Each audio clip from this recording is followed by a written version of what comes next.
1 cup பச்சரிசியை 3 to 4 times நல்லா சுத்தமா wash பண்ணிட்டு கொஞ்சமா தண்ணி ஊத்தி 5 மணி நேரத்துக்கு நல்லா ஊற வச்சு எடுத்துக்கோங்க. ஊற வச்ச அரிசியை வடிகட்டிட்டு மிக்ஸி ஜார்ல சேர்த்துக்கோங்க. கூடவே 1/2 கப் துருவன தேங்காய், 1/4 கப் வடிச்ச சாதம், வாசனைக்கு 2 ஏலக்காய், 1 சிட்டிகை உப்பு சேர்த்து கொஞ்சமா தண்ணி விட்டு நல்லா நைஸா அரைச்சு எடுத்துக்கலாம்.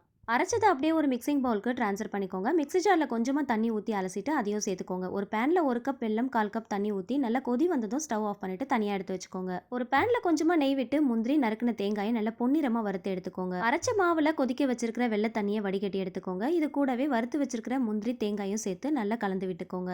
1/4 ஸ்பூனுக்கும் கம்மியாக ஆப்ப சோடா சேர்த்து நல்லா கலந்து விட்டுக்கோங்க. எடுத்து ஊத்துற பக்குவத்தில் இருக்கணும். ஆப்பச்சட்டியில் கொஞ்சமாக நெய் விட்டு சூடானதும் 2 குழிக்கரண்டி அளவுக்கு மட்டும் மாவு எடுத்து ஊற்றிக்கோங்க. மூடி போட்டு 3 நிமிஷத்துக்கு வேக விடுங்க.